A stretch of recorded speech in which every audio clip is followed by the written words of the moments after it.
Okay, so this is going to be kind of a two-part little talk we have here before we get into the Butler assassination in a few minutes, and there's just so much more we have to get to on the show, dark money, all kinds of things. I'm going to talk about immigration and the liberal white woman. Let's first address this part of it. We're going to go to the very beginning of this. This is a concept that is as old as time itself, and something we've talked about before. Tyrants, evil men who are in positions of power in any country, they want foreigners to come in as fast as humanly possible. It's always been this way. I think it was friggin' Plato was talking about this. It's a very simple concept to understand. If I'm an evil person in charge and I want to burn down America, I only have to concern myself with people who love America. Americans who love America, people who have a loyalty to it. They're my only threat. If I can bring in people who don't have that same affinity for America or for whatever country I'm in charge in, well then I'm on a gravy train with biscuit wheels. I'll promise to give them a little bit of cheddar cheese as I'm looting the country, and nobody's going to stop me. It's been done a million times before. It'll be done a million more times throughout history. The mass importation of disloyal foreigners is not one issue. It's not a side issue for the globalist communists trying to destroy Western civilization. It is everything. It is the foundation. It is the concrete. It is the rebar. It is the central pillar. With it, they cannot fall. Without it, they cannot succeed. Without the mass importation of foreigners, communists cannot succeed in destroying America. So, the Trump administration, for all the crap they're getting, and some of it's deserved, the way they've fumbled the Epstein stuff, we've already talked about that. For all the crap they're getting, let's acknowledge something. They are going after illegals. Is it as fast as it has to be? No, not yet, but it takes time to build the machine. They're going after illegals. They're going after them hard. We're already at over 2 million year one. Let's hope that number increases year after year. They're doing it. And the communists inside the United States of America, you know what they're watching? They're not just watching illegals be deported. They're watching their power evaporate. That's what they're actually watching. They're watching their power slowly fade away. Every time an illegal gets deported from the country, a communist who hates the country loses power. And that's why they're out there warning you about masked men. But also at the same time, in our states and many others, they're sending masked, armed individuals to snatch law-abiding residents off the streets as their own children scream in terror. And these ICE agents running around our communities like masked bank robbers, terrorizing women. This is not what we want in our country. This is not what we voted for. Maybe in Chile under the dictatorship, maybe in other dictatorships like North Korea and China and Iran. But in this country, we don't have masked armed agents ripping civilians out of their cars. We have witnessed masked gunmen kidnapping our neighbors off the streets, and my understanding is they're outside waiting to do it again. Are Republicans really that stupid to think that you can have masked men going around the country beating up brown people and throwing them in unmarked cars? Now, you know why they speak that way. Well, they want the mass importation of foreigners, but there's another aspect to it. You have to sell that. You have to sell the mass importation of foreigners because Americans are going to obviously push back on such a concept. In order to sell that, you need to find someone to sell it to. Who are the people in America who are so stupid, brainwashed, and naive they will accept that you should bring in a bunch of gang rapists from Guatemala? Well, they're known as liberal white women. They just busted up a child trafficking ring in Charlotte. It's freaking horrible. It's like the worst thing you've ever seen. But that may have made you happy. It may have made me happy, but not the liberal white woman. I'm a member of several groups here in Charlotte that are working behind the scenes to make sure that our migrant community, immigrant communities are safe while conditions are icy. So I'm here along with bunch of other concerned people to make sure that families feel safe, that children get home safe, and that families know that they don't have to come out and put themselves at risk while this is happening. Seems like a really coordinated effort. Very coordinated effort. What do you think about that? Like that effort to do this? I think that it's abhorrent that we have to do it, but the response has been incredible in the community, and I'm so glad that people are stepping up and putting themselves out there to protect our neighbors and our friends and community members. Anything else you'd like to say? Trump, can I say that? If you're an evil tyrant in America, anywhere around the world, you have to find someone to sell your evil demonic ways to. And fortunately for you, there are millions and millions of American liberal women who are so dumb, easily manipulated, that you can sell them, filling up their own community with gang rapists, and they will buy it. Truly just broken. And that's what we're up against. You need to put your money where your morals are. So do I. This is something we have been better about in recent years, but we can always improve, right? Everyone has a cell phone. Everybody does. Shoot, I've got 4 of them now in my family. Family of 4. Everyone has a mobile plan. And we all think that we have to have AT&T, T-Mobile, Verizon. Surely we have to have those, otherwise we'll have bad coverage, right? Pure Talk is on the same towers. When I tell you to switch to Pure Talk, I hope you don't think I'm asking you to sacrifice anything. Pay less. Pay the cell phone company, the mobile company that shares and promotes your values. Keep your phone or get a new one, whatever you want. Keep your phone number. It's easy. And you can save a pile when you go to puretalk.com/JesseTV. Veteran-led. They hire Americans. Put your money where your morals are. puretalk.com/JesseTV.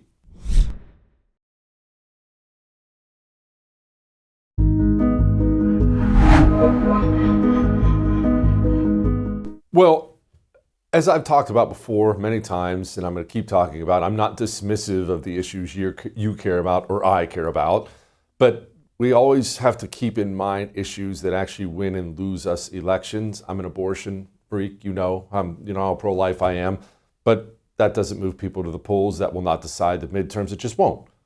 You know what will? Inflation and immigration. Donald Trump's in the White House. We have the House and Senate because of inflation and immigration, specifically the American people's anger over those two things. So let's always keep that in mind. In fact, let's talk to Chip about that right now. Joining me now, Congressman from the state of Texas, going to be Attorney General in the state of Texas if all goes well, Congressman Chip Roy. Chip, what is the PAUSE Act? Well, great to be on, Jesse, and you couldn't be more correct with respect to the issues that are going to matter next year in the election. Inflation and affordability is obviously a huge one, but so is immigration and continuing to do what we said we would do. The president and his team, obviously Tom Homan, Stephen Miller, the secretary, the fine folks at ICE and Border Patrol have been doing a great job stopping the egregious flow at the border. It's basically triage, right? Like, let's just stop the flow, stop the bleeding.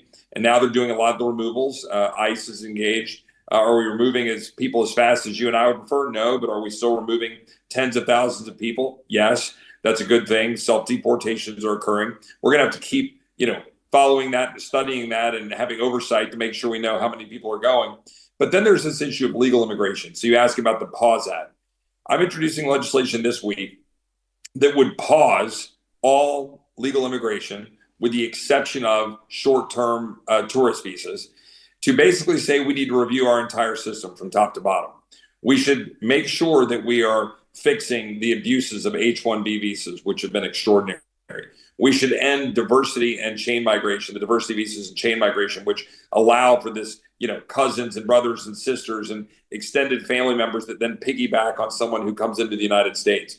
We should fix the magnets to the interior of illegal immigration, including Plyler v. Doe, which was a bad decision in the 1980s saying that we must fund illegal aliens in our schools. It was a Texas case. We should end the broken birthright citizenship rule and instead make it to where it's very clear that if you're born to an American citizen, you're a citizen, but not just because you're on American soil, because it's a magnet for people to come here illegally. And importantly, and last but not least, we need to continue to explore what I put forward in a separate piece of legislation, vetting people for adherence to Sharia law. We should make sure that the people who are coming here are not adherent to Sharia law. We should remove those who are. And if we do those things and others, frankly, then we can unpause immigration once we fixed it to work right. But we have 51 million people in our country who are foreign born, 16 to 17% of the population. It's higher than it's ever been. We don't have an education system teaching people that America is great. So let's pause. Let's restructure our system. Let's take a deep breath. And let's get American workers back into the workforce. Let's support an America First workforce rather than a corporate-driven one. Chip, there's so much of that I want to take apart with you. Let's focus on the first part of it, the abuses of the H-1B visa, because so many normies out there who just don't understand, maybe they're not political nerds like you and I are, when they hear about H-1B visas, they think, well, these are just some highly trained engineer from Mumbai. Surely we have to have that guy or the United States of America will collapse. We simply won't be able to program Microsoft Word again this year. Is that what all these things are? What abuses are you talking about? Yeah, first of all, we should also make sure that we've got high-skilled workers that are being created here at home. Okay, so let's start there. And one way to do that is to stop the flow of the corporations bringing people in H-1Bs and improving our education system and increasing the demand so that Americans will do it. But secondly, it's not being used that way. That's a falsehood.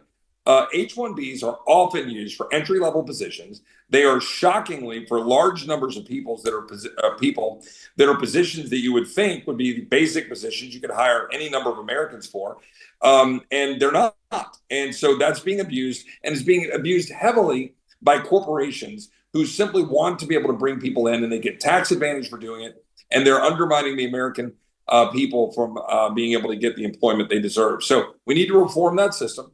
And there are ways to do that. And we've got legislation we're going to be introducing separately to do that. But the PAUSE Act says, pause, fix H-1Bs, fix the other issues I went through a minute ago. And then we can take a breath and decide if we want to reopen legal immigration in a month or 2 or 6 or in 5 years. I mean, let's pause. Let's truly pause and take stock of the current state of our country. What about birthright citizenship, Chip? Yeah. This is something I've heard Trump mention before. I know you've talked about it before. It's just so nakedly absurd that you can sneak across the border and crap out a kid right in the state of Texas, and that kid will be an American citizen, and his 85 kids will be an American citizen forever. It's so ridiculous beyond belief, and a gross misinterpretation of an amendment that was made for freed slaves. Are we stuck under this ridiculous ruling forever? No, I don't believe so. And first of all, let's remember that all we've got is one opinion that was not dispositive on the issue generally from the 1890s that frankly got it wrong and misinterpreted the previous Supreme Court rulings in a way that I think is bearing a false notion that this is even a thing. Right now, the president is right with this executive order to say that there is no such thing as birthright citizenship from the standpoint of being a citizen just because you came here and were born here, but rather that you are considered a citizen if you are born of an American citizen. Congress should state that clearly. We should make sure that we, get that and fight the courts to make sure that that's the law. That would be the law. I think the court would uphold that because the Constitution does not conflict with that in the slightest bit. And I think it's common sense. If you ask the average American, they'd say, yeah, if you're born an American citizen, you're a citizen. But if you're born on American soil, just because, as you noted, somebody just comes across the border, has a kid in our hospital that we're paying for, and then suddenly they're a citizen, or, the Chinese communists have, corporate machines that they use for profit centers to fly people over here, have babies, and then get this Chinese national in American citizenship. That's absurd. And look, I asked a Democrat witness in a hearing today that we had on the census. We should have a whole nother segment on the census and how badly it was done in 2020 and how skewed it is to blue states and liberal jurisdictions. But I asked the Democrat witness to be clear. If 75 million people flooded into California illegally, you think they should be counted for census purposes and therefore apportionment, and therefore California should get 100 new representatives. That Democrat witness said, yeah, that's what the Constitution says, which is totally bogus, not true, but that's what they think. They want that so they can, beef up their representation. And that's exactly what happened after the last census. We're down at least 10 to 15 seats just because of stupidity in the census. Speaking of people pouring into our country and changing the country, we have the Muslim call to prayer 5 days a week in Dearborn, Michigan. The American people are slowly starting to wake up to the fact that we have an Islamist problem in this country, and what in the world are we going to do about it, Chip? Yeah, Jesse, look, this is actually probably the number one reason that I'm running for Attorney General of Texas is we've got to take immediate action to defend Texas, because it's not just Dearborn. It's not just Minneapolis. It's not just London and Paris. It's not just Mamdani in New York. It's Texas. And it's Texas not just because of what you're hearing in the headlines with Epic City up in Plano or the new Islamic Center down in Houston where you are, which is 150,000 square foot monstrosity. It's 300 mosques across the state of Texas. It's good friends of mine in Plano that are also listening to those prayer calls coming out of a mosque in Plano, Texas, just north of Dallas. This is real. It's concerted. It's funded by the left. It's funded by Arabella, Democrat operatives, the Soros funding groups, the Bill Gates Foundation, all these outside groups. All of it's related. The same people that are pushing, the Soros DAs, the leftist DAs, a lot of them are pushing this Islamification of Texas because it's the red-green, it's the Marxist Islamist alliance that you see in Mamdani. They've got a plan, and we can't win a war we're not willing to recognize exists. I recognize it exists. I've introduced legislation to take away the tax status for CARE, the Council on American Islamic Relations. I've introduced legislation to vet people for Sharia law. I've introduced the bill, or I'm going to introduce this week, to pause immigration while we make sure we do in fact vet it. And we've got to then go after the money, follow the money, knock the knees out from under it, and stop hiding behind the First Amendment. This is a political movement. They want to take over our country. They want to undermine Western civilization. And I'm not going to apologize for it. I'm a proud Christian. I love this country. And we got to stand up and defend it and stop hiding behind the First Amendment to allow the takeover of our country. Finally, before I let you go, Chip, we started out talking about it. Affordability. I know that we have a bunch of loser weenies in the Senate and a very slim majority in the House. We do have midterms coming up a year from now. And if burger's still $6 a pound, we're going to get our clocks clean. Is there anything we can do about affordability realistically that we're not doing now? What should we be doing? Yeah, first of all, we've got to allow some of the policies that we implemented in the big, beautiful bill, cutting taxes, getting the economy going, get everything revving. We're going to have to unwind, and some of that takes time. So part of it is just being really confident in going out and campaigning that we're doing the hard work and the president's doing a good job. But we also need to pass more legislation. We either need to blow up the filibuster and pass it in the Senate, or we need to use reconciliation again. But we can't just sit on the sidelines. We've got to pass real legislation. The president is right. We got to deal with housing affordability. Stop letting private equity and financial shops and foreigners buy up our housing stock. That would be a really good, effective way to immediately increase housing supply. Number two, let's make sure that we're going after the affordability with respect to healthcare. Just massively change the system to get us out from under the broken Obamacare system by expanding health savings accounts, equalizing the tax treatment for everybody so that you get the same tax break that big corporations get. Stop funneling subsidies to insurance companies. Empower patients to be able to go to doctors of their choice. We can do that. We have all the legislation. We just have to go do it. But stop running away in fear and go on offense. And finally, you want to deal with groceries. You've just got to make sure that we're creating competition and that we're making sure that we're growing more stuff here at home. We should stop allowing the Chinese communists to own our farms and our ranches and our meatpacking facilities, free up our local farmers to get more stuff directly to market. And then once you do all that and get the economy going, we'll be in good shape. But we've got to address affordability because right now, healthcare is consuming about a third of our government resources and huge chunks of the average American family's budget. So we got to make those changes, and we can, and we should. But it takes boldness among people here in Congress to do it. Thank you, Chip. Come back soon, brother. I love snacks. And when I snack, everyone who knows me knows what I'm going for. I'm going for chips. When I say snacks, I don't mean crackers. I don't mean pretzels. I don't want fruit. I want chips. But chips are terrible for you. They just are. They're awful for you. What do you do then? Well, here's what I do. You find one that's delicious and good for you. Almost impossible to find. until Massa chips. Massa chips don't have 8,000 ingredients giving you cancer and bloating you every time you eat them. Massa chips have 3. All kinds of different flavors. I grab a bottle of hot sauce, a bag of Massa chips. I sit down, watch a little something on the TV, and I will wipe out the entire bag. They're fantastic. Even my young junk food loving son freaks out when the new box of Massa chips gets to the house. Go try them. Want to save a bunch of money on them? massachips.com/JesseTV.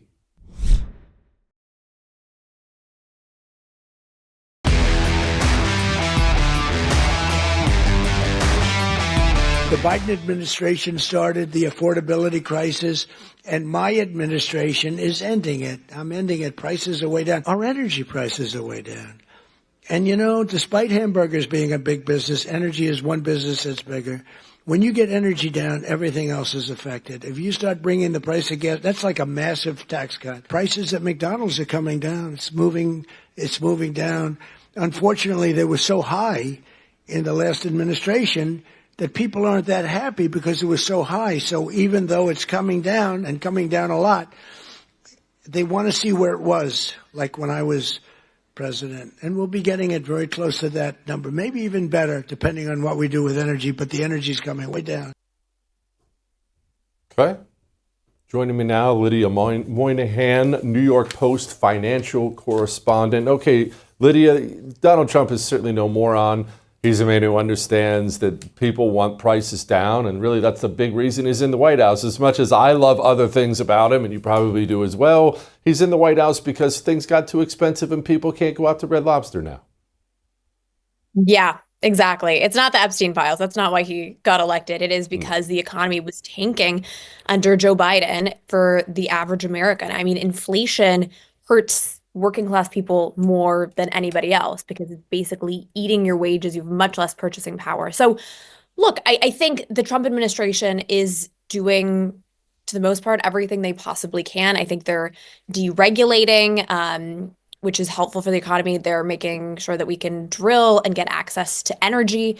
That's taking prices down as well and will have sort of a spillover effect. But it does take time for these things to happen. And the other thing is that inflation is almost impossible to reverse, right? If you're speeding down the highway at, let's say, an inflation rate of 10 miles per hour, that was basically what inflation was at under Biden, and you slow down and you're going 9 miles an hour, you're still moving, right? You're just not moving quite as quickly.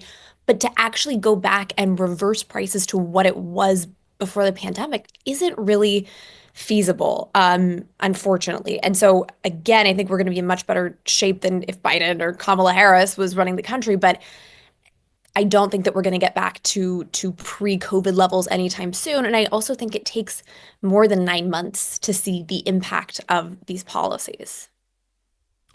So, Lydia, does that put us in kind of an economic/political game of chicken, if you will, where voters are still mad that they can't afford what they could afford 5 years ago?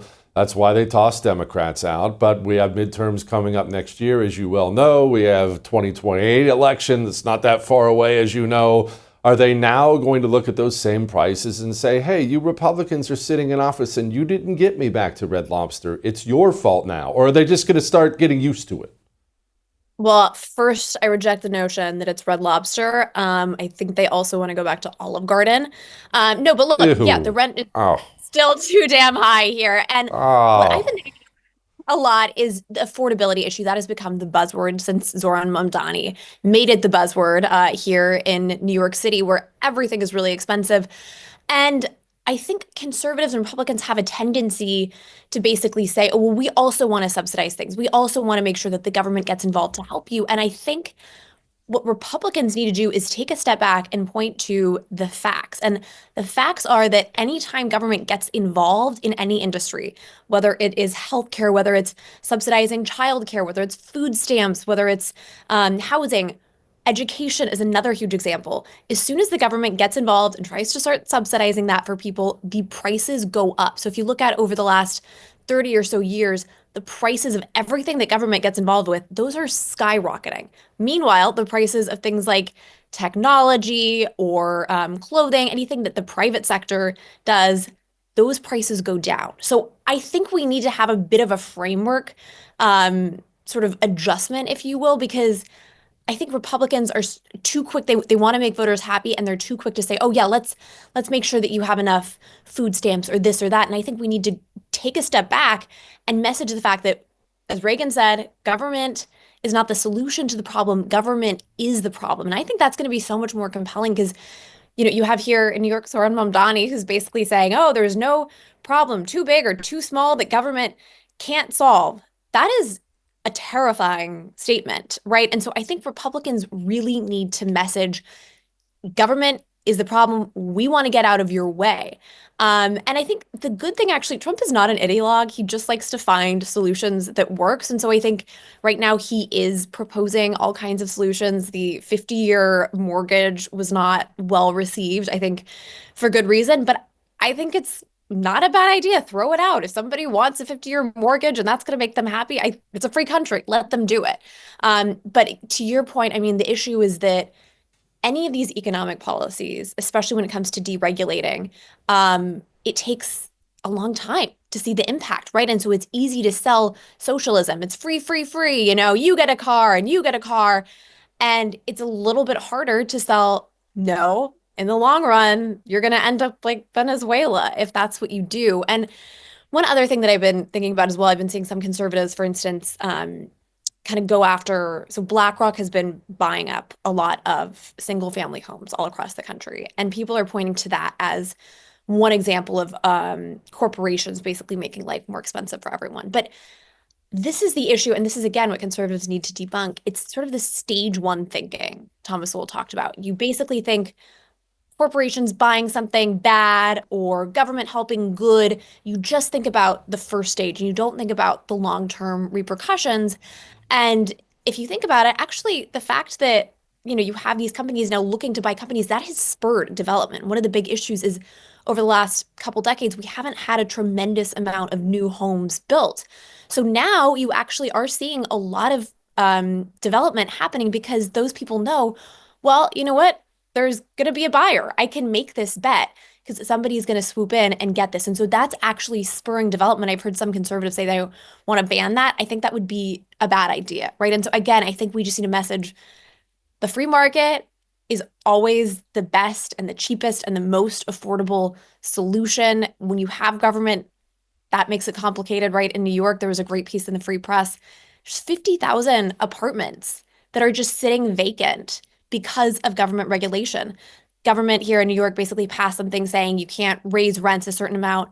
And there's all of these landlords who now are like, well, why would I rent this out? I can't afford to renovate it, to rent it out at that price. The numbers aren't going to work. So I'm just going to sit here and keep the apartment and not let it rent. And that's, of course, another example of government interfering and raising prices. Yeah, take it from an old guy who's bought and sold several homes. Please don't take out a 50-year mortgage if you're watching this. Please do the math on what you would actually pay for that. I'm begging you, don't take out a 50-year mortgage. I just my blood pressure can't handle the idea of that. But I do want to talk to you about New York City. Oh gosh, I know. I do want to talk to you about New York City, a place I dearly love. In fact, I'm going to be there in 2 weeks.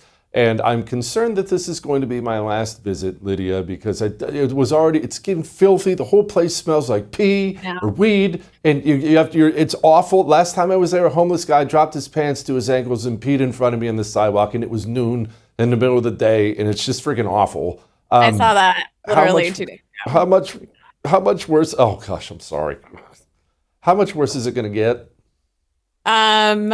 I think a lot worse, not to be glum here. Oh. But if you think about Eric Adams, kind of feckless, kind of corrupt, but at least he wasn't embracing and pushing for defund the police and all of these crazy ideas that Zohran Mamdani clearly believes. He's like kind of walked them back in the last couple months, but there's literally 5 years of him tweeting, defund the police are queer and racist, and there's dozens and dozens and dozens of times that he said that. So I think we could be pretty clear that, what he was tweeting for 5 years is probably what he's going to do more than what he said in the last 2 months right before the election. But yeah, I'm really concerned. And it's interesting because we saw sort of one group of Republicans say, oh, this is going to be great. Republicans can run on Mamdani and win the midterms. And isn't that going to be fabulous? New York is going to be a disaster. And we can point to that as how socialism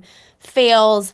And I think Trump actually now is also saying he wants to work with Mamdani. And he was very clear during the primary that no, we want to save New York. New York should be like a crown jewel of the United States. And that's what we want. So look, I don't know what's going to happen, but I guess so my hope is, and if you look at who voted for Mamdani, a lot of it is foreigners. In fact, if it had just been native-born Americans voting in this election, Cuomo would have won.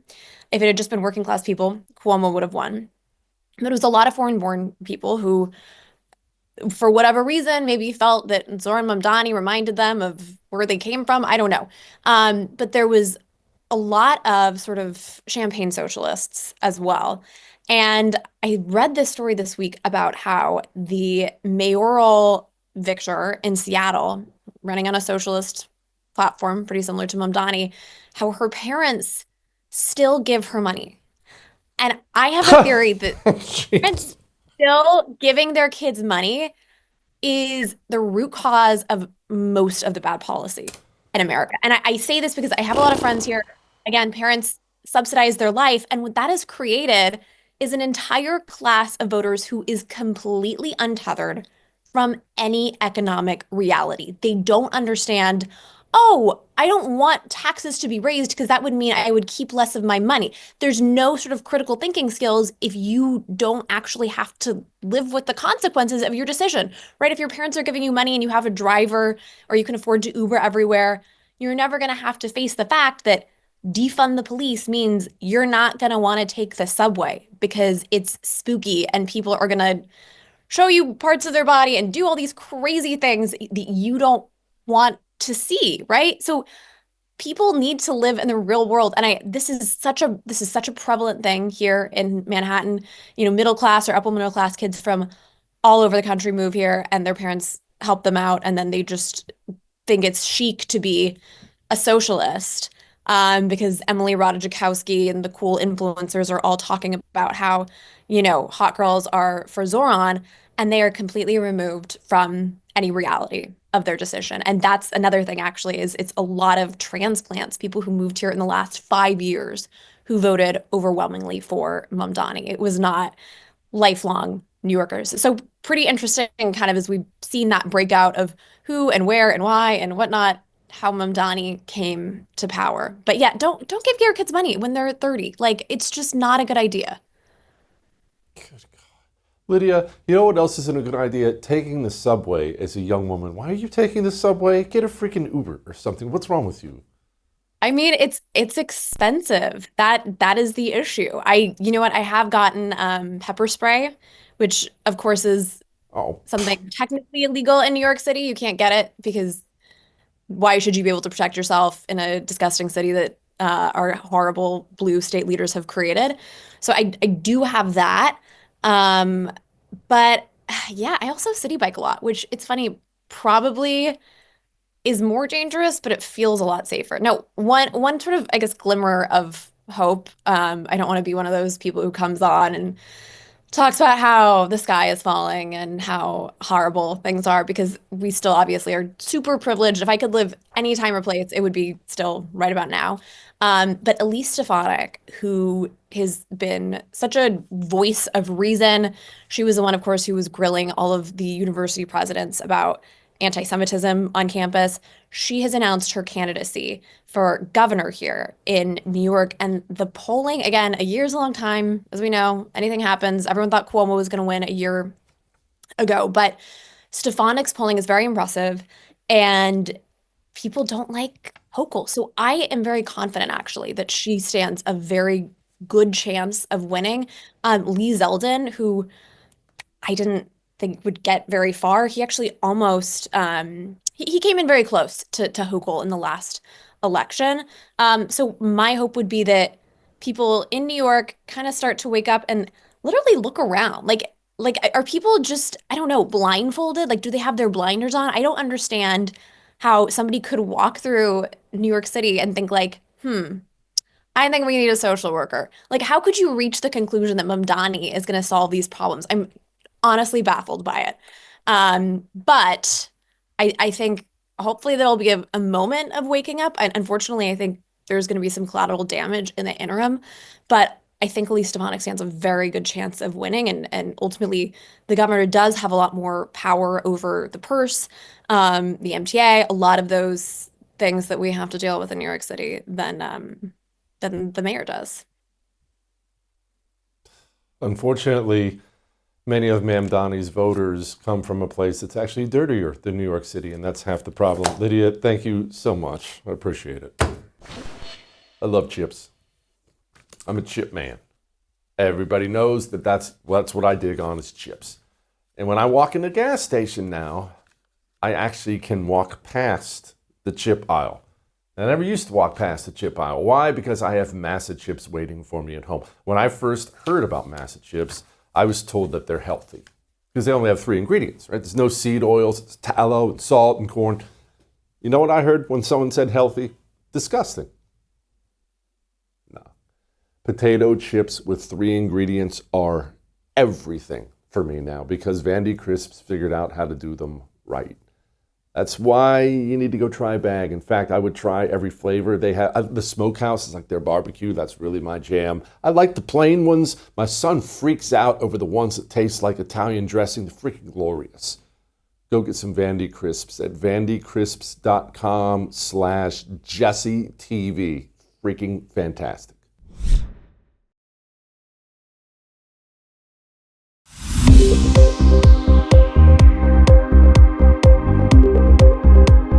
Let's talk about the communists. Let's talk about the media. Let's just talk about, well, a conversation we've had before about their mentality versus your mentality. You know it's a religion of destruction and domination. And they are really never happy. They're never really satisfied because there's always something else you can control so you can destroy it. This is how the communist operates. It's one of the things that helps him. It oftentimes hurts him as well because he can't control his demonic nature. But you know what's wild? When Republicans complain about media bias, they're favoring the left. You're being honest about that. You look out and you see all this bias favoring the left and you're angry. And you're totally correct about that. But you want to hear something wild? When Democrats complain about the media, they should be doing more. If you do better reporting, why aren't you helping us? You scoff and throw your hands up and say things like, you control 95% of it. What are you talking about? But here's the thing. They're being honest too. Because the communist doesn't want 95% of the media. The communist wants 100% of the media. And until he has complete control over every word on the news, in the newspaper, on social media, he's not happy. So when Summer Lee says things like this, she means it. We need our electorate behind us, all parts of our electorate. We need the media, and we rarely have the media. So how this story gets told is going to be a really important piece right now. They're going to have to go up against all of Trump's media apparatus, right? Social media owned by his cronies, legacy media that always has a little bit of a skew bias towards both sidesism. Both sidesism always benefits Republicans. I know, that sounds crazy. What's she talking about? But again, she's a communist. She doesn't want 95%. All things should be working on behalf of the revolution. And if there's even one tiny thing that's not, the communist feels that he is under threat. What's the result of this? I want you to watch Jimmy Kimmel, and more specifically, Jimmy Kimmel's wife. I want you to watch this. Thankfully, my immediate family, they did not vote for Donald Trump. Okay. They did the first time, a few of them. We flipped them the second time. It hurts me so much because of the personal relationship I now have where my husband is out there fighting this man. And to me, them voting for Trump is them not voting for my husband and me and our family. And I unfortunately have kind of lost relationships with people in my family because of it. Mm-hmm. This is not just Republican versus Democrat for me anymore. It is, to me, it's family values. And I'm angry all the time, which isn't healthy at all. But I personalize everything now. When I see these terrible stories every day, I'm immediately mad at certain aunts, uncles, cousins who put him in power. And it's really hard. And I wish I could deprogram myself in some way. She said it. And you know what's wild? You can tell she knows it. She's been programmed. This is the benefit the communist has when he controls everything. When he has the control of so many of these institutions, he can program dumb losers like that woman. And after she is programmed, she will lose valuable relationships with family. She will be miserable, angry, bitter all the time. And she'll know it too. She'll wake up in the morning with a scowl on her face and go to bed at night with a scowl on her face, completely destroyed from the inside out. That's why the communist wants control of all messaging. And even a tiny little bit escapes his grasp, it drives him insane.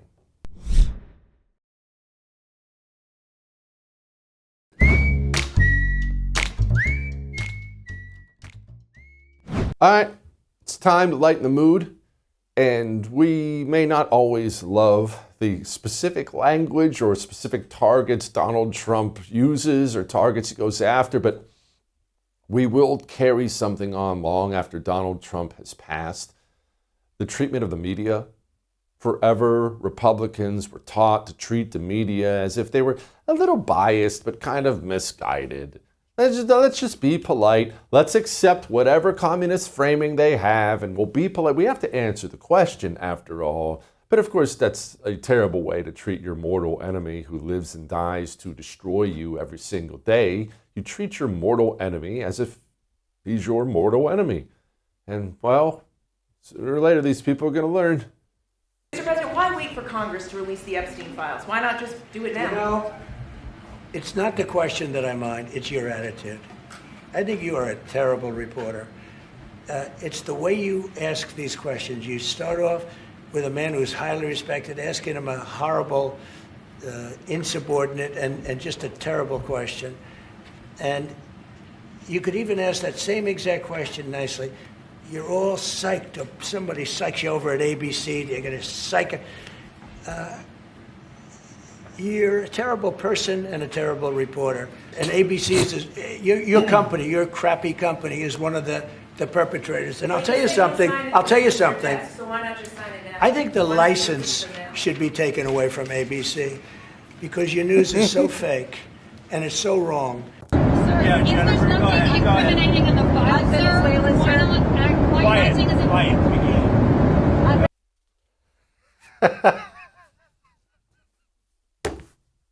I'll see you tomorrow.